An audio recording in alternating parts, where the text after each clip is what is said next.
ہے کہ نہیں؟ وَلَوْ أَنَّهُمْ ظَلَمُوا أَنفُسَهُمْ جَاءُوكَ فَاسْتَغْفَرُوا اللَّهَ وَاسْتَغْفَرَ لَهُمُ الرَّسُولُ لَوَجَدُوا اللَّهَ تَوَّابًا رَحِيمًا۔ جب رسول تمہاری سفارش کریں گے، جب رسول تمہاری شفاعت کریں گے، پھر تمہارے گناہ معاف کیے جائیں گے۔ اس آیت کریمہ سے صاف واضح ہو گئی، جب تک میرے نبی میری سفارش نہ کریں گے، چاہے جتنے سجدے کرتے رہو قبول نہیں ہونا۔ شفاعت مصطفیٰ کے در سے ملنی ہے، شفاعت کا دروازہ میرے مصطفیٰ علیہ السلام کے پاس ہے۔ تو مصطفیٰ کے پاس حاضر ہو کر اپنی گناہوں سے توبہ کرو۔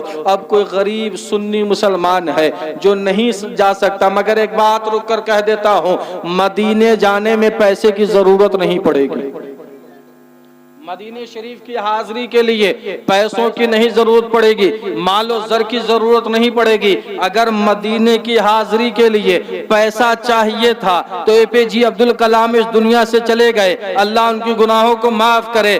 مگر بتاؤ، اس ملک کا راس پٹی رہ چکے ہیں، اس ملک کے بڑے سائنسداں رہ چکے ہیں، اللہ نے ان کو دنیاوی بڑی شہرت عطا کی ہے، مگر مکہ مکرمہ نہیں دیکھا تھا۔ اللہ اب غور کریں، بات اگر پیسے کی ہوتی تو بادشاہ وقت جو ہوا کرتے تھے، مغل بادشاہوں میں جو بہت سارے ایسے بادشاہ گزرے ہیں جو ملک کا خزانہ ان کے ہاتھوں میں تھا، مگر وہ مکہ المکرمہ کی حاضری نصیب نہ ہوئی، مدینہ منورہ کی حاضری نصیب نہ ہوئی۔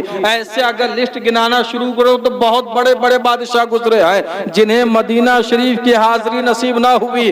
اور صرف بادشاہوں کو چھوڑو، اپنی نگاہیں اٹھا کر دیکھ لو تو آج بھی تمہیں اپنے شہروں میں، اپنے ملک میں، اپنے ضلع میں ایسے لوگ مل جائیں گے جن کے پاس آپ سے زیادہ دولت ہے، مگر جن کے پاس آپ سے کم دولت ہے، مگر ان کی حاضری مدینہ شریف ہو گئی ہے۔ تو میرا ایمان یہ کہتا ہے کہ مدینہ شریف کی حاضری، روضہ رسول کو چومنے کا موقع، خانہ کعبے کا طواف، خانہ کعبے کے غلاف کو چومنے کے موقع پر پیسے کی ضرورت نہیں ہے۔ ارے سنیوں، اپنے دل میں چراغ مصطفیٰ روشن کرو اور ہر نماز میں یہ دعا کیا کرو کہ دکھا دے یا الہی وہ مدینہ کیسی بستی ہے جہاں پہ رات و دن مولا تیری رحمت برستی ہے۔ جب ایک بندہ مومن صدق دل سے، سچے من سے ہر نماز میں یہ دعا کرے گا تو یقین جانو رب تعالیٰ اسے گنبد خضرا کی زیارت نصیب کرے گا۔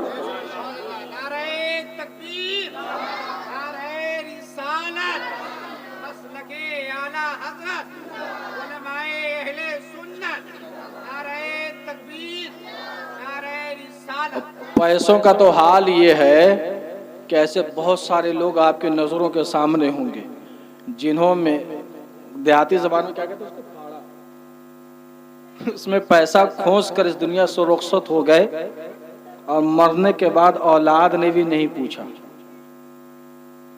دولت جمع کی اس انتظار میں کہ اس بیٹا کی شادی کر دوں، پھر موقع ملے گا تو مدینہ جائیں گے، اس بیٹی کی شادی کر دوں پھر موقع ملے گا تو جائیں گے، سب کی شادی ہو گئی تو اب فلانی جگہ کی زمین ہے ذرا اس کو لے لوں پھر جائیں گے، اور اسی انتظار میں دنیا سے چلے گئے۔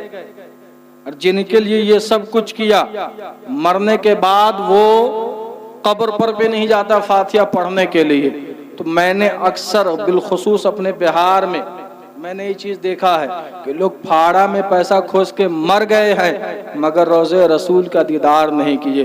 اس توصیف رضا ممبر رسول پر کھڑے ہو کر ذمہ داری کے ساتھ ایک بات بتاتا ہوں کہ جب روضہ رسول پر بحمدہ تعالیٰ دن میں 2-4 وقت کی نماز میں ادا کر لیتا ہوں تو یہ دعا میری لازمی ہوتی ہے کہ اے اللہ ایک بار ہر مومن کو اپنے گھر کی زیارت نصیب فرما۔ مگر یہ دعا ہم وہاں کرتے ہیں، آپ بھی تو کیا کرو تب وہاں جانے کا موقع ملے گا۔ ابھی ہمارے محب گرامی ایک عزیزم نے بڑی بہترین ایک واقعہ کو آپ کو سنایا کہ میرے آقا ایک غار میں 3 دنوں تک رو رہے تھے، 3 دنوں تک میرے نبی روئے تھے۔ کبھی موقع ملے وہاں پہنچو تو وہ غار دیکھو گے طبیعت خوش ہو جائے گی۔ اس غار کو ہم نے دیکھا ہے، یہاں سنتے ہو وہاں پہنچ جاؤ گے تو دیکھنے کا موقع ملے گا۔ تو پہنچو گے کیسے؟ نماز میں دعا کرو گے تب تو۔ ابھی ہمارے عزیزم نے بڑی جذبات میں آگے ایک بات کہی کہ اکثریت یہاں آئے وہ لوگ ہیں جو فجر کی نماز میں نہیں ہوتے، ہے کہ نہیں؟ مصطفیٰ کیوں غار میں گئے تھے؟ میرے مصطفیٰ کیوں غار میں گئے تھے؟ حضرت جبرائیل نے یہی تو کہہ دیا کہ اے آقا میں نے تمام امتیوں کو دیکھا جس میں آپ کی بھی امت تھی، تو نبی غم امتی میں اس قدر روئے تھے۔ مصطفیٰ علیہ السلام کو جب یہ خبر لگی کہ میرا امتی، یہ میرا امتی کون ہے؟ آپ ہیں، ہم ہیں، یہ ہیں، وہ ہیں، تمام لوگ ہیں، یہ سب نبی کی امتی ہیں۔ مصطفیٰ آج سے 1400 سال پہلے مدینے کی سرزمین پر حضرت جبرائیل سے سنا کہ میرا امتی جہنم میں جلے گا، تو غم امتی میں اس قدر روئے کہ مدینہ کی وادی چھوڑ کر جبل سلا ایک پہاڑ ہے، اس کے اندر ایک غار ہے جسے غار سجدہ کہتے ہیں، اسی وجہ سے اسے غار سجدہ کہا جاتا ہے کہ 3 دنوں تک میرا مصطفیٰ، میرے نبی، ہم سب کے نبی، اس سجدے میں سر جھکا کر روتے رہے۔ میرے پیارے اس توصیف نے اس غار کو دیکھا ہے، قسم خدا کی کبھی موقع مل جائے تو دیکھ لینا، وہاں صحیح سے بیٹھا نہیں جاتا ہے۔ وہ غار اتنا چھوٹا ہے کہ اس کے اندر جاؤ تو 2 منٹ رہا نہیں جائے گا، اتنی تنگ غار ہے، اور اتنی چھوٹی غار میں میرے مصطفیٰ 3 دنوں تک رہے۔ کس کے خاطر رہے تھے؟ اتنی تنگ غار میں میرے نبی 3 دنوں تک روتے رہے۔ کس کے خاطر روتے رہے؟ یہ ہمارے لیے روتے رہے، ان کے لیے روتے رہے، ان کے لیے روتے رہے،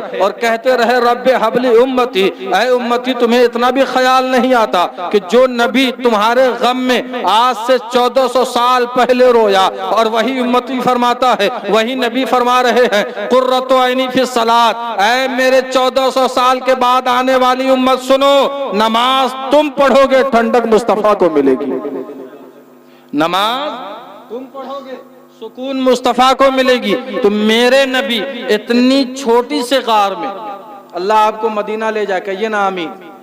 ایک تو آمین کہنے میں بخیلی کرتے ہیں، نہیں جانا چاہتے ہو؟ ارے مدینہ اور مکہ نہ دیکھا تو کیا دیکھا؟ ایک شاعر نے کہا تھا کہ مدینہ جاؤ گے تو آنا بھول جاؤ گے، یقیناً بھول جاؤ گے، وہ سکون کے سارے غم بھول جاؤ گے۔ اور دعا کرو، پیسہ ذہن میں مت رکھو، ہر نماز میں دعا کرو، دکھا دے یا الہی وہ مدینہ کیسی بستی ہے جہاں پہ رات دن مولا تیری رحمت برستی ہے۔ انشاءاللہ تمہاری حاضری مدینہ شریف میں ہوگی۔ تو اتنے چھوٹے سے غار میں جہاں ہم اور آپ بیٹھ بھی نہیں سکتے، میرے نبی سجدے میں تھے، اور سجدے میں صرف دعا نہیں کر رہے تھے، آپ کے رونے کا انداز یہ تھا، رونے میں درد ایسی تھی کہ بکری چرانے والے نے کیا کہا تھا کہ میں نبی کو تو نہیں جانتا، تمہارا نبی کون ہے میں نہیں پہچانتا، مگر ہاں آج 3 دنوں سے اس غار سے ایسی رونے کی آواز آ رہی ہے کہ میری بکریوں نے کھانا چھوڑ دیا ہے۔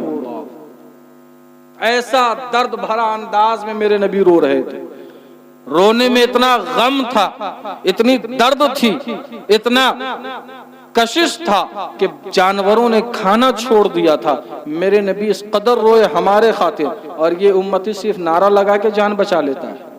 ہم اور آپ صرف نعرہ لگا کے جان بچا لیتے ہیں، ہم اور آپ صرف گاہے بگاہے مصطفیٰ کا نام لے لیا جان بچ گئے، نہیں میرے پیارے۔ ایمان کے بعد ابھی آپ کو اس گاؤں کے رہبر و رہنما، میں شروع سے یہ کہتا ہوں، اس گاؤں کے سرپرست اور یہاں جتنے بھی علماء بیٹھے ہیں، جہاں تک میرے علم میں ہے کہ تمام لوگوں نے اسی در سے پڑھ کر آج آپ کے سامنے یہ مقام لیے بیٹھے ہیں۔ میری مراد صوفی باصفا حضرت علامہ مولانا الحاج تاج الاصفیاء صوفی فاروق احمد رضوی صاحب قبلہ نے جو بیان فرمایا، وہ صرف اتنی بات کہی ہے کہ نماز پڑھا کرو۔ کیوں ان بزرگوں کو بدنام کرتے ہو؟ نماز پڑھا کرو، اس کے بغیر کوئی چارہ نہیں، کوئی گنجائش نہیں ہے۔ میری ماں بہنیں، جن بچوں کے خاطر تم نماز چھوڑتی ہو نا، کہ میرا بچہ پیشاب کر دیا، میرا بچہ یہ کر دیا، وہ کر دیا، بچوں کی وجہ سے نماز نہیں پڑھ پا رہے ہیں، اپنے سینے پر ہاتھ رکھ کر دیکھو اور بتاؤ کہ جب یہی بچہ شادی کے بعد تمہارا کیا حشر کرتا ہے۔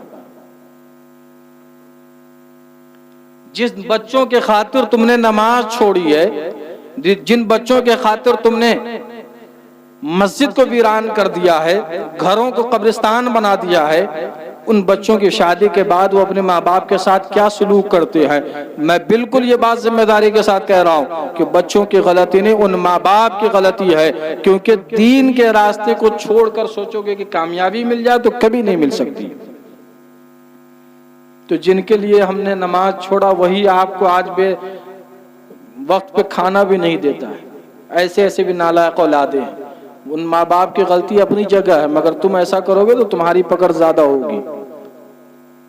بہرحال تو بتانا یہ ہے کہ جو ماں بہنیں اپنے بچوں کے خاطر نماز چھوڑ رہی ہے، ان بچوں کا حال دیکھیں کہ اپنے ماں کو پلٹ کر خیریت تک نہیں پوچھتا ہے، تو کیوں ایسی سچویشن پیدا کر رہی ہو؟ ارے ہم اس نبی کی امت ہیں کہ جب نبی علیہ السلام میرے جہنم میں جانے کی خبر سنے تو 3 دنوں تک بھوکے رہ کر اس قدر روئے کہ غار رونے کی آواز سے بکریوں نے کھانا چھوڑ دیا، اور جن کی غلام ہونے کے دم یہ عورتیں بھرتی ہیں، جو لوگ اپنے بچوں کا نام کنیز فاطمہ رکھتے ہیں، وہ سیدہ طیبہ طاہرہ فاطمہ الزہرا کا کردار کیا تھا کہ جب مصطفیٰ سر نہ اٹھائے تو اللہ کے رسول کی بارگاہ میں سیدہ آ کر کہتی ہیں، اے میرے بابا جان اپنے سر کو اٹھا لیجئے ورنہ فاطمہ قیامت سے پہلے قیامت لی آئے گی۔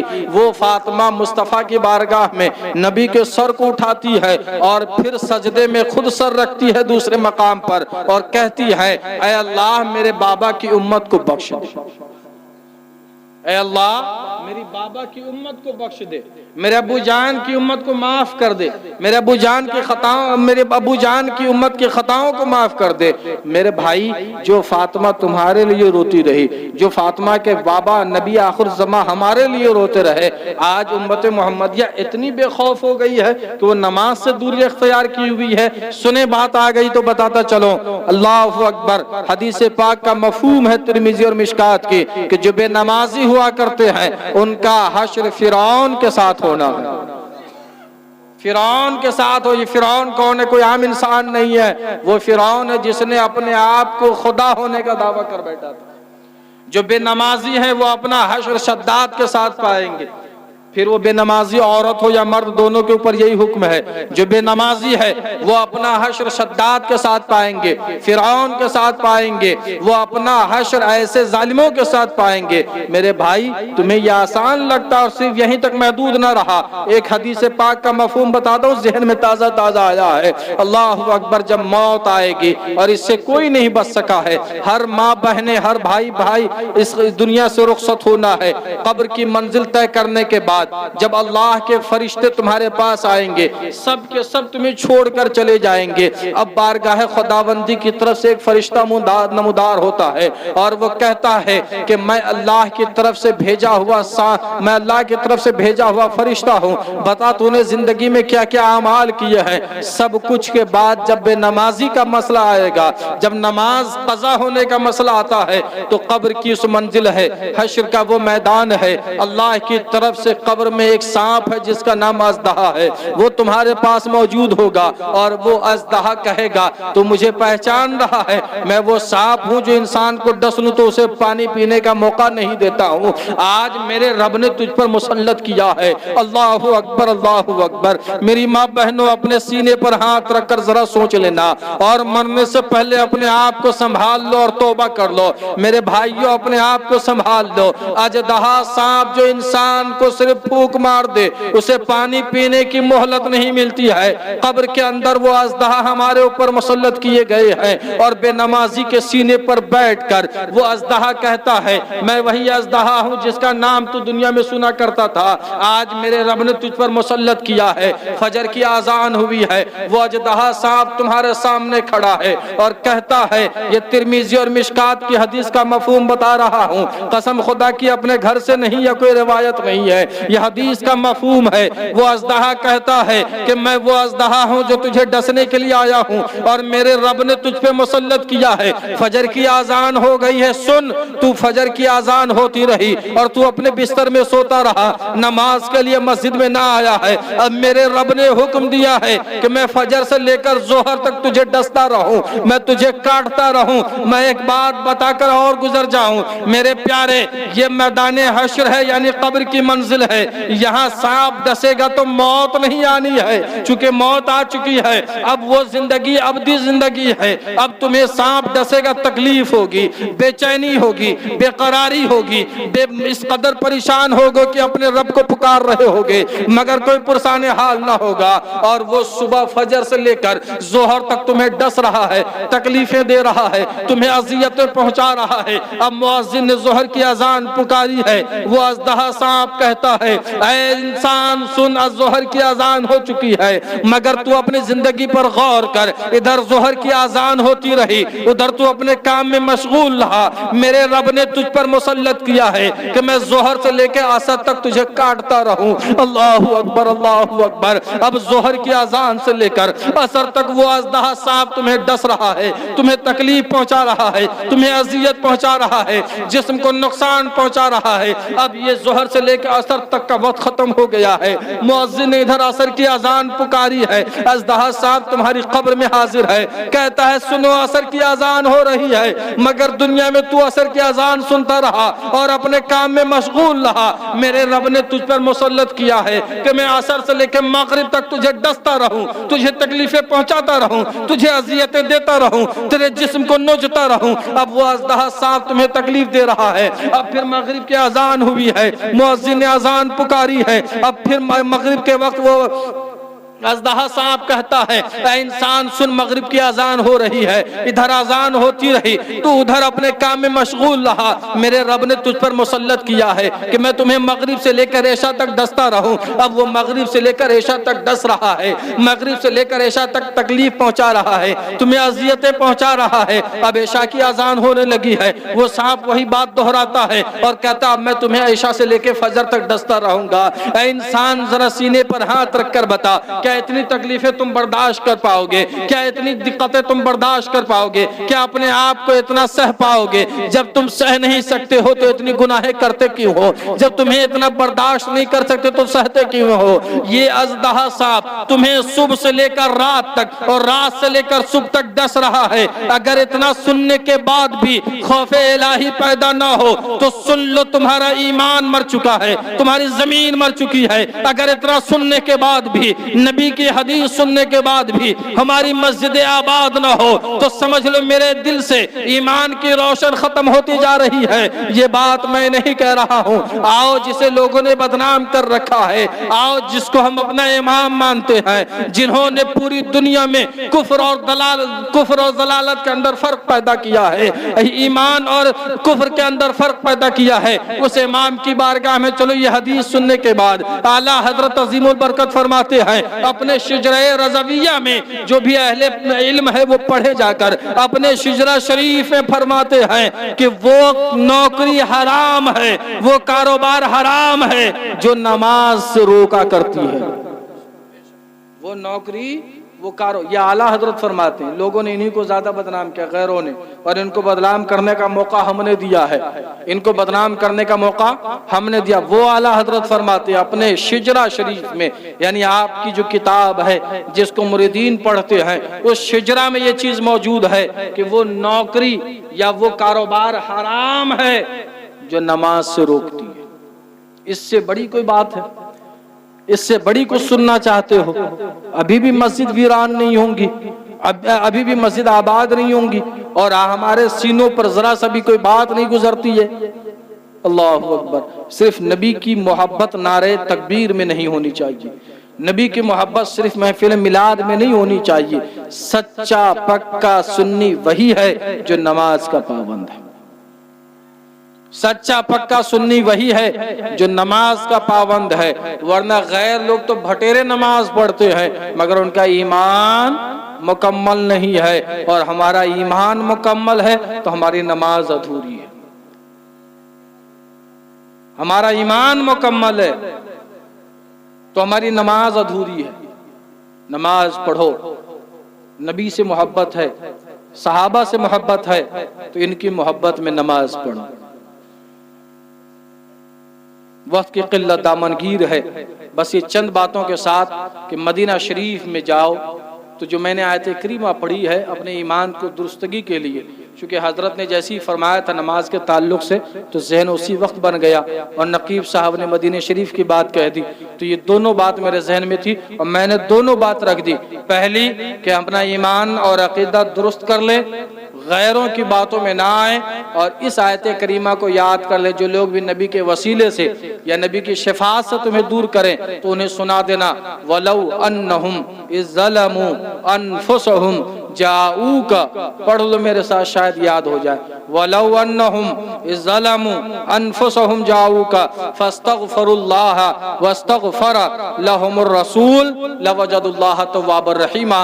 اے میرے محبوب آپ ان سے کہہ دیں کہ جب اپنی جانوں پر ظلم کرو تو کہاں حاضر ہو؟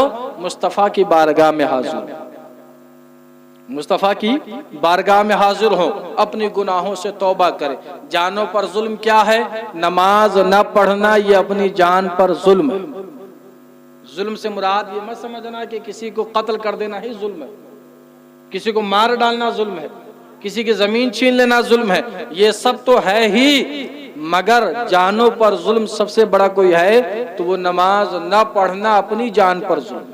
وَلَوْ أَنَّهُمْ إِذْ ظَلَمُوا أَنفُسَهُمْ، جب تم اپنی جانوں پر ظلم کر لو تو ظلم سے مراد نماز نہ پڑھنا اپنی جان پر ظلم ہے۔ اگر مالک نصاب ہیں زکوٰۃ نہ دینا اپنی جان پر ظلم ہے، اگر صاحب استطاعت ہیں حج نہ کرنا اپنی جان پر ظلم ہے، اگر اللہ نے طاقت دی ہے کسی غریب کی مدد نہ کرنا اپنی جان پر ظلم ہے۔ اب دوسری طرف آ جاؤ تو کسی کا ناحق زمین چھین لینا اپنی جان پر ظلم ہے، کسی کو خواہ مخواہ پریشان کرنا اپنی جان پر ظلم ہے، کسی کے ساتھ بے تکی باتیں کرنا اپنی جان پر ظلم ہے، کسی کو ستانا اپنی جان پر ظلم ہے۔ تمہیں لگتا ہے کہ ہم نے اسے پریشان کیا، مگر قرآن کہتا ہے یہ سب ظلم کہاں کر رہے ہو؟ اپنی جانوں پر ظلم کر رہے ہو۔ مگر قرآن پر قربان جائیں، اپنے نبی پر قربان جائیں کہ جس مذہب میں آپ پیدا ہوئے ہیں اللہ نے توبہ کی توفیق عطا فرما دی ہے، تو توبہ کے لیے دروازہ بھی کھلا ہوا ہے اور در مصطفیٰ کو بھی دکھا دیا ہے کہ جب تم اپنی جانوں پر ظلم کر لو تو میرے محبوب کی بارگاہ میں حاضر ہو جاؤ اور وہاں حاضر ہو کر اپنے گناہوں سے معافی مانگو، اپنے گناہوں سے توبہ کرو، سچی توبہ کرو، صدق دل سے توبہ کرو، اور پھر رسول اللہ کی شفاعت طلب کرو۔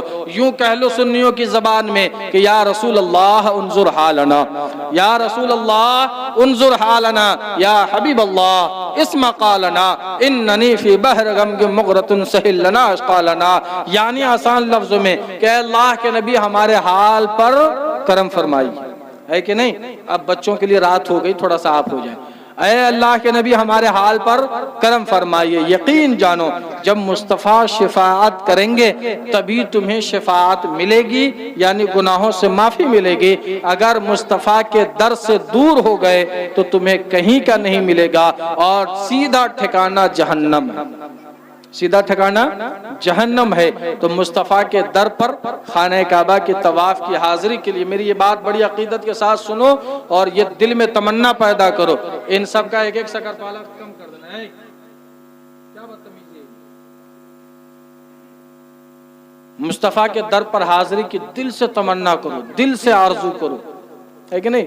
یقین جانو جتنی جستجو کے ساتھ ہم نوکری تلاشتے ہیں نا، جتنی محنت کے ساتھ ہم رزق تلاشتے ہیں، اسی محنت کے ساتھ عمرے کی سعادت مانگو، حج کی توفیق مانگو۔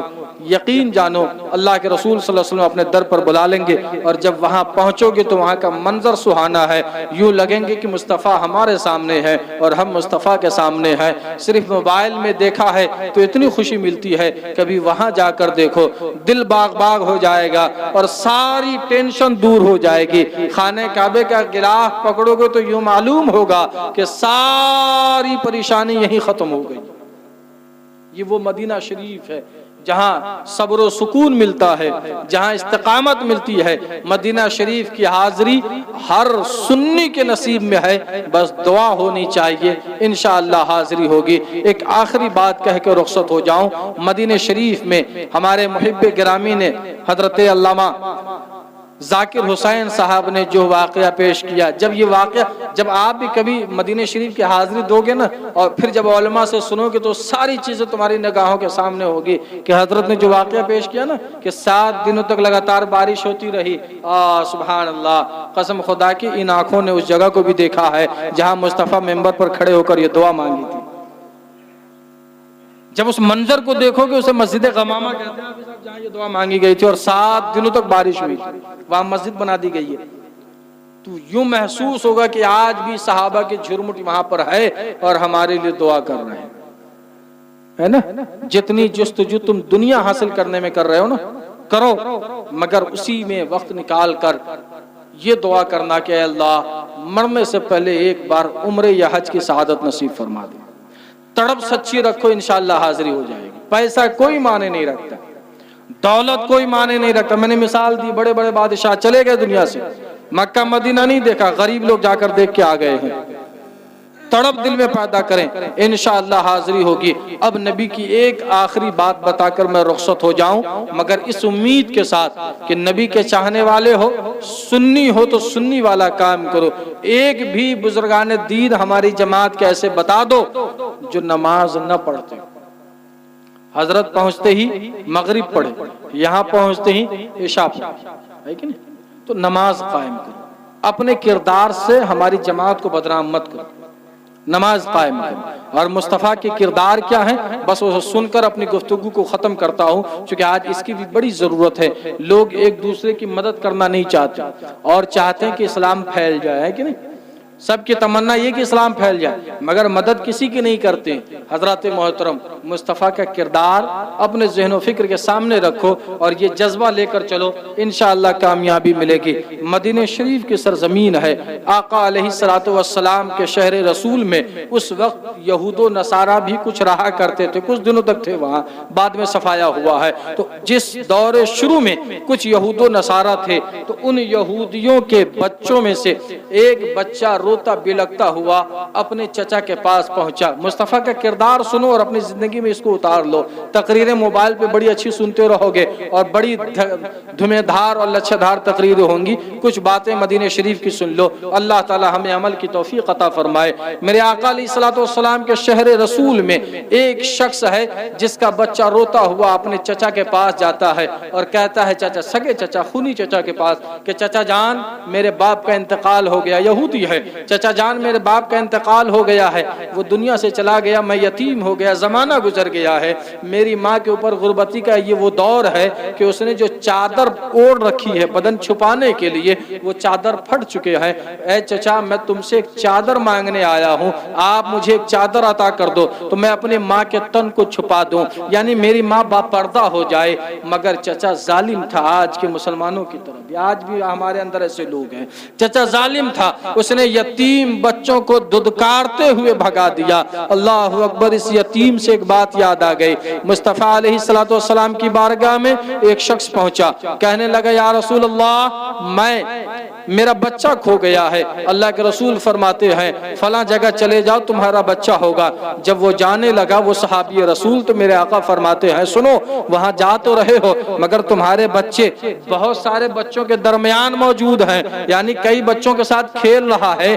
جب جانا تو تم کئی دنوں سے اپنے بچے کو تلاش رہے ہو، باپ کی محبت وہاں پر مت دکھانا۔ کہ یا رسول اللہ، میں کئی دنوں سے بچے کو تلاش رہا ہوں، جب میرا بچہ مجھے دکھے گا تو مجھ سے رہا نہیں جائے گا۔ میرے آقا فرماتے ہیں، سنو، تم اپنے دل میں اس بات کو دبا کے رکھنا، اس بچے کو لے کر آنا اور اپنے گھر پر خوب پیار کرنا، جتنا چاہے پیار اتارنا، مگر وہاں مت یہ پیار دکھانا۔ میرے آقا نے جب یہ بات کہی تو وہ صحابی رسول کہتے ہیں، یا رسول اللہ، آخر وجہ کیا ہے، اس بات میں حکمت کیا ہے؟ میرے پیارے نبی کے دیوانے، سنو، اپنے اندر یہ چیزیں پیدا کرو، صرف نعرہ لگانے سے نہیں ہوگا۔ میرے آقا فرماتے، سنو، تم جو جا رہے ہو وہاں کئی محلے کے کئی بچے کھیل رہے رہے ہوں گے وہاں ہو سکتا ہے کوئی ایسا بچہ ہو جس کا باپ دنیا سے چلا گیا ہے, وہ یتیم ہوگا, اس کا باپ نہیں ہوگا. تم اپنے بچوں سے ملو گے, اس سے پیار دکھاؤ گے تو اس کے دل میں یہ شوق پیدا ہوگا اور یہ خلش پیدا ہوگی, کاش میرا باپ ہوتا تو مجھے بھی یوں ہی پیار کرتا,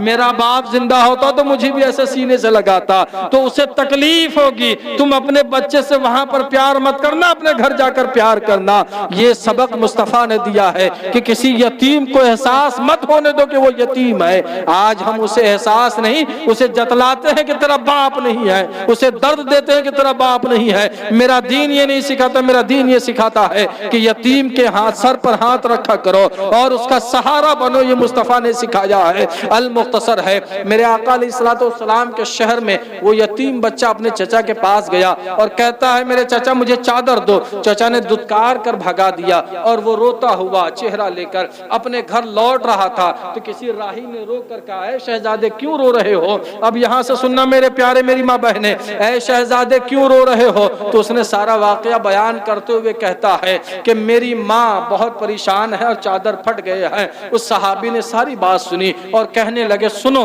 گھر مت جاؤ, جاؤ فلاں جگہ پر چلے جاؤ, فلاں ایک بزرگ رہتے ہیں, یعنی مصطفیٰ کا ایڈریس دیا جا رہا ہے, محمد ابن عبداللہ رہتے ہیں, تم ان کے پاس جا کر اپنی پریشانی بتاؤ, یقین جانو وہ تمہاری شکایت ضرور سنے گا. سبحان اللہ سبحان اللہ.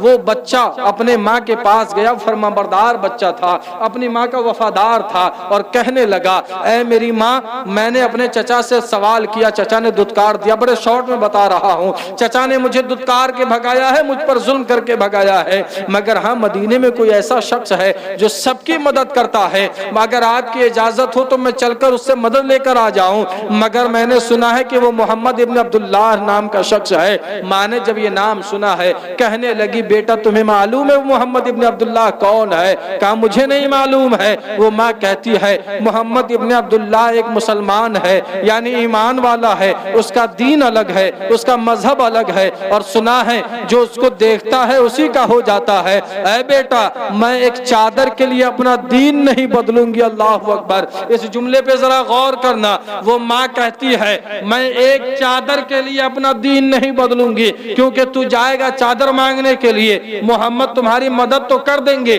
مگر تمہیں اپنا دین دیں گے, تو میں اپنا ایمان نہیں بدلوں گی. اے مسلمانوں, آج ایسے لوگ پائے جاتے ہیں چند روپے کے خاطر اپنا ایمان بدل دیتے ہیں, چند دولتوں کے خاطر اپنا ایمان بدل دیتے ہیں. ایک یہودہ عورت کہتی ہے میں چادر کے لیے ایمان نہیں بدلوں گی, مگر آج مسلمان عورتیں ایسی ہیں کہ 2-4 روپے کے لیے ایمان بدل لیتی ہیں. اور مردوں کا تو حال اتنا برا ہے ٹی وی کی دنیا میں کہ چند پیسوں کے لیے شریعت بدلنے لگے ہیں. مگر سنو, وہ عورت کہتی ہے کہ میں اپنا ایمان نہیں بدلوں گی, مگر بیٹا ہے, ماں کی لہر دوڑی ہے, ماں کا وہ پھٹا کپڑا برداشت نہ ہوا ہے, کہنے لگا اے امی جان محمد سے میں وعدہ لے لوں گا, جب وہ وعدہ کریں گے تبھی میں اپنی بات سناؤں گا.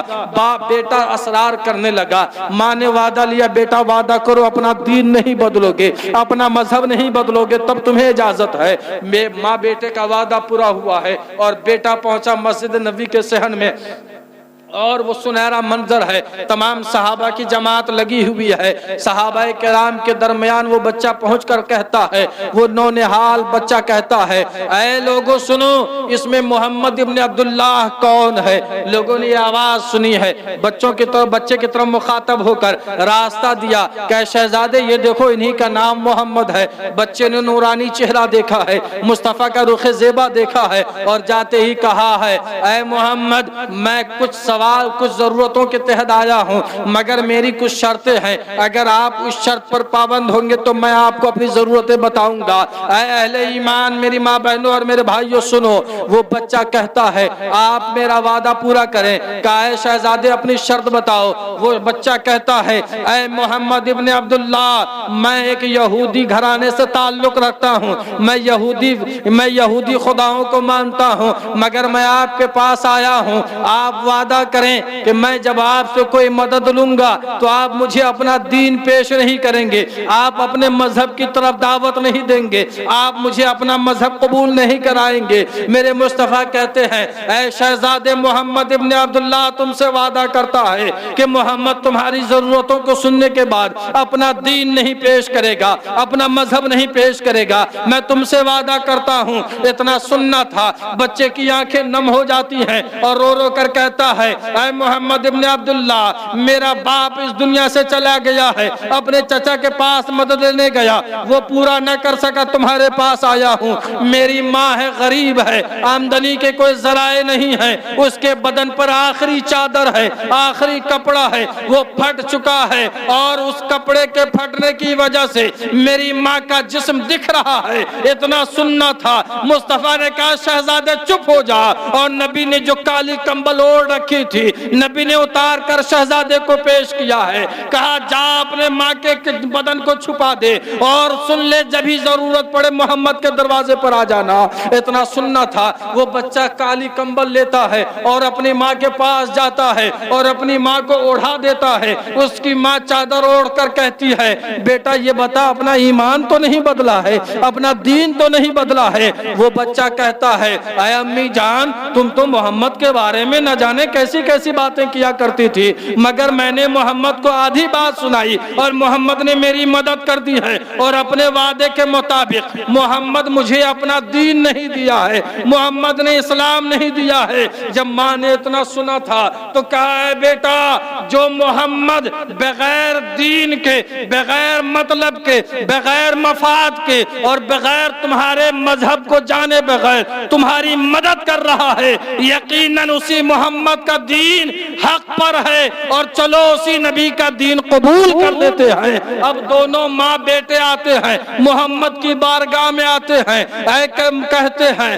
اے محمد، میرے جیٹھ نے یعنی میرے شوہر کے بھائی نے مدد نہ کی ہے، آپ نے ایک غیر کی مدد کر دی ہے، یقیناً آپ حق پر ہو، اب مجھے دیر نہ کرو، اسلام قبول کرا دو، مجھے اپنے دین میں داخل کرا دو۔ وہ عورت کہتی ہے مصطفیٰ علیہ السلام اسے اپنے دین میں قبول کر لیتے ہیں۔ پتہ یہ چلا کسی غریب کی مدد کرتے وقت اس کا دین بھی نہ پوچھا کرو، اس کی ذات بھی نہ پوچھا کرو، اس کی ضرورتیں بھی نہ پوچھا کرو۔ اللہ کے لیے مدد تم کرو گے، اس کے دل میں اللہ تمہاری محبتیں ڈال دے گا۔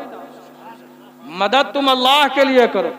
مصطفیٰ نے دین یوں پھیلایا ہے، دعوت تبلیغ آپ کرتے رہے، مگر جب ایسے مقام آئے تو آپ نے بے لوث لوگوں کی مدد کی ہے۔ یہ جذبہ اپنے اندر پیدا کرو۔ آج ہم اپنے بھائی کی مدد بغیر مفاد کے نہیں کرتے، اپنے پڑوسی کی مدد بغیر مفاد کے نہیں کرتے، اور دوسروں کی بات تو چھوڑو میرے پیارے، اپنے ایمان پر اٹل رہو، اپنے ایمان پر اٹل رہو۔ جو مذہب اسلام ہمیں ملا ہے اور جو عقیدہ ملا ہے اس پر قائم رہو، مگر جب مدد کی کسی کی بات آئے، کسی مذہب کی بات آئے، کسی کی بات آئے، ہندو ہو، سکھ ہو، عیسائی ہو، کوئی بھی ہو، مالی ہو، جانی ہو، امدادی ہو، فوراً بڑھ کر مدد کیا کرو۔ یہی مصطفیٰ کا دین سکھاتا ہے۔ اللہ تبارک و تعالیٰ سے دو ایمان پر اٹل رہنا، مدد کے چکر میں بدل نہیں جانا ہے، مگر اپنا ایمان اور اپنا عقیدہ مضبوط رہے، مدد ساری دنیا کی کرو۔ یہی مصطفیٰ نے، صحابہ نے سکھایا ہے۔ اللہ تبارک و تعالیٰ سے دعا ہے کہ مولا تعالیٰ ہم تمام لوگوں کو بے لوث ایک دوسرے کی محبت اور امداد کی توفیق عطا فرمائے، اور اس بیان میں کسی بھی قسم کی کوئی غلطی گستاخی ہوئی ہو اللہ تعالیٰ اسے معاف فرمائے، اور جو کچھ بھی میں نے حق اور سچ کہا ہے اللہ ہمیں اور آپ کو عمل کی توفیق عطا فرمائے۔ اللہ تعالیٰ ہم سب لوگوں کو نماز کا پابند بنائے۔ سچا پکا سنی وہی ہے جو نماز کا پابند ہے، ورنہ حلوہ کھانے کے لیے پورا شہر دیوانہ ہے، گوشت کی باری آئی تو کوئی ایک ہی نکلا۔ یہ واقعہ لمبا ہے، بس اس جملے سے سن لو، ٹھیک ہے؟ تو سچا پکا سنی کون ہے؟ جو نماز کا پابند ہے۔ اپنے اندر، اپنے گھروں میں اپنی ماں بہنوں کو نماز کی پابندی کرائیں، پھر دیکھیں زندگی کا لطف اور ہوگا۔ اللہ تعالی ہم کو سب سے پہلے مجھے عمل کی توفیق عطا فرمائے، وہ بعد آپ تمامی حضرات کو عمل کی توفیق عطا فرمائے۔ سرکار مفتی اعظم عالم ارشاد فرماتے ہیں کہ مولا دل کا جنگ چھڑا، قلب نوری پائے جلا، دل کو کر دے آئینہ، جس میں چمکے یہ کلمہ حق لا الہ الا اللہ محمد